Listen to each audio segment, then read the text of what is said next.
Assalamualaikum warahmatullahi wabarakatuh.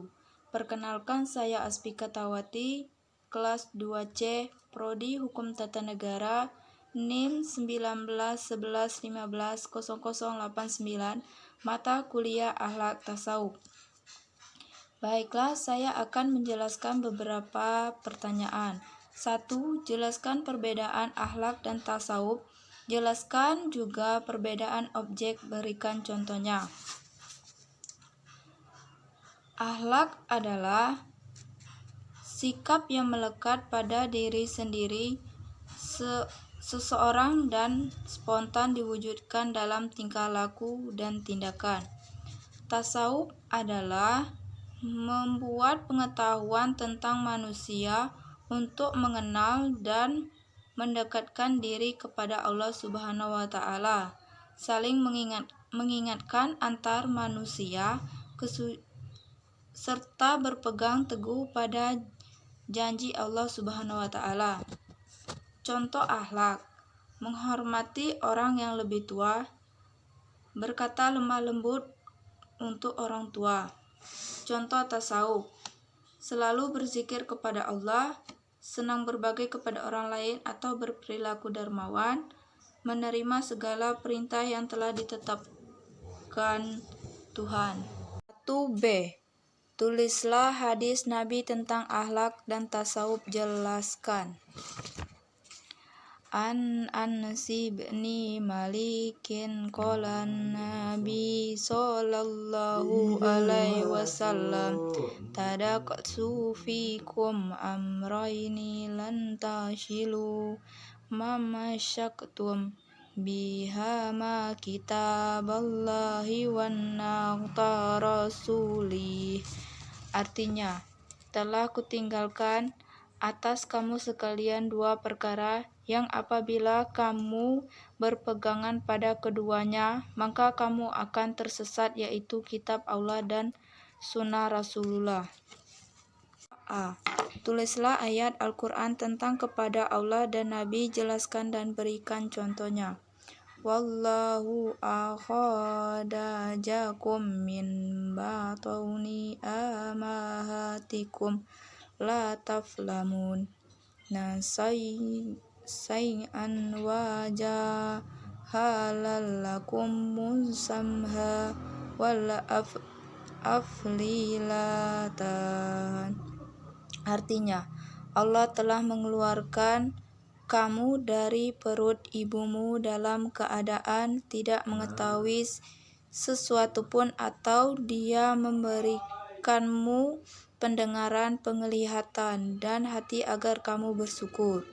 Nabi Shallallahu Alaihi Wasallam bersabda, Innama bastulitam mama solihal ulakfi. Artinya, sesungguhnya aku diutus untuk menyempurnakan akhlak. B. Ada 3 macam tasawuf. Coba Anda tulis, beri contoh. Beri contoh keterangan satu persatu. 1. Tasawuf akhlaki adalah tasawuf yang berkonsentrasi pada teori-teori rantai akhlak atau budi pekerti atau perbaikan akhlak. 2. Tasawuf falsafi adalah tasawuf yang didasarkan pada gabungan teori-teori tasawuf dan filsafat atau yang bermakna metafisis mistik. 3. Tasawuf syi'i adalah bahwa manusia dapat meninggal dengan Tuhannya karena kesamaan esensi dengan Tuhannya, karena ada kesamaan esensi antara keduanya. 3a. Apa perbedaan zuhud dan wara? Zuhud adalah meninggalkan semangat untuk meraih hal yang tidak bermanfaat bagi akhirat, seperti berlebihan dalam hal-hal yang mubah yang dapat membuat seseorang lalai dari ketaatan kepada Allah. Sedangkan wara adalah meninggalkan hal-hal yang dapat membahayakan nasib kita di akhirat. termasuk di dalamnya adalah meninggalkan hal-hal yang haram dan syubhat, karena perkataan syubhat itu terkadang merupakan hal membahayakan nasib seseorang di akhirat. 3b.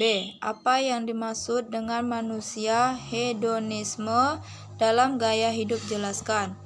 Manusia hedonisme adalah pandangan hidup yang menganggap bahwa orang akan menjadi bahagia mencari kebahagiaan sebanyak mungkin dan sedapat mungkin menghindari perasaan-perasaan yang menyakitkan. Hedonisme merupakan ajaran atau pandangan bahwa kesenangan atau kenikmatan merupakan tujuan hidup dan tindakan manusia. 4a. Di dalam dimensi akhlak tasawuf ada istilah musahabah, taubah, syukur, sabar, ikhlas, ridho, tawakal. Jelaskan masing-masing istilah tersebut. Muhasabah sering diidentikan dengan proses pengamatan terhadap diri sendiri, wawas ataupun mengevaluasi diri. Muhasabah atau introspeksi diri juga berkaitan dengan dunia ilmu psikologi, karena introspeksi diri merupakan salah satu metode yang dapat digunakan untuk memecahkan permasalahan dalam kondisi psikis seseorang. Taubah. Taubah adalah surah ke-9 dalam Al-Quran, tergolong dalam surah Madaniyah yang terdiri atas 129 ayat yang berarti pengampunan. Syukur. Syukur merupakan bentuk keredohan atau pengakuan terhadap rahmat Allah dengan penuh kerendahan hati.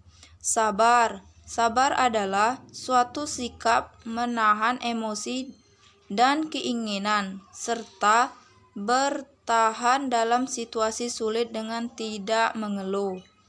Ikhlas. Ikhlas yaitu kata ikhlas diperoleh dalam Al-Quran, yaitu surah Al-Ikhlas surah ke-112.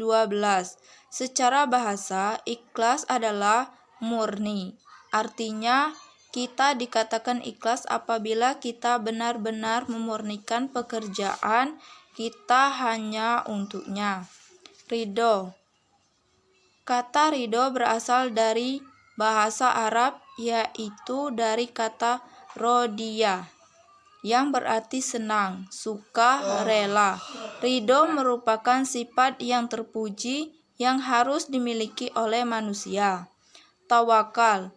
Tawakal berarti mewakilkan atau menyerahkan dalam agama Islam. Tawakal berarti berserah diri sepenuhnya kepada Allah dalam menghadapi atau menunggu hasil sesuatu pekerjaan atau menanti akibat dari suatu keadaan. Penjelasan dari saya sekian. Wassalamualaikum warahmatullahi wabarakatuh.